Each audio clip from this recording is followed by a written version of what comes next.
This white butcher paper is a high quality paper made from recycled material that is very versatile. You can use it to roll out to cover tables, whether it be for arts and crafts and you want to keep your table protected.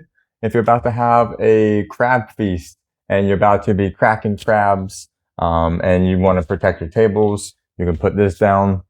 You can easily cut this with scissors or with a knife. Cut it all the way down, just like so.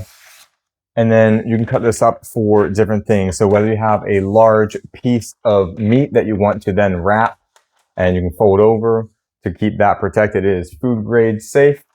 You could even have cut this smaller, this piece into thirds or in half, depending on how big of the different items that you're wrapping. Use this as deli wrap and wrapping sandwiches and wraps so that you can have nice presented deli wraps or sandwiches folded up in the paper. Now, this one roll itself is 180 feet long. It's 36-inch wide. So this gives you a lot of coverage. It is high quality, it's durable, it's thick, food safe paper. So whatever your need is for this, whether it's covering tables, whether it's wrapping food, whether it's wrapping raw meat, wrapping prepared items, whatever it might be, cut it to size, use it how you want it. Highly recommend this. Thank you to the brand for providing it for me.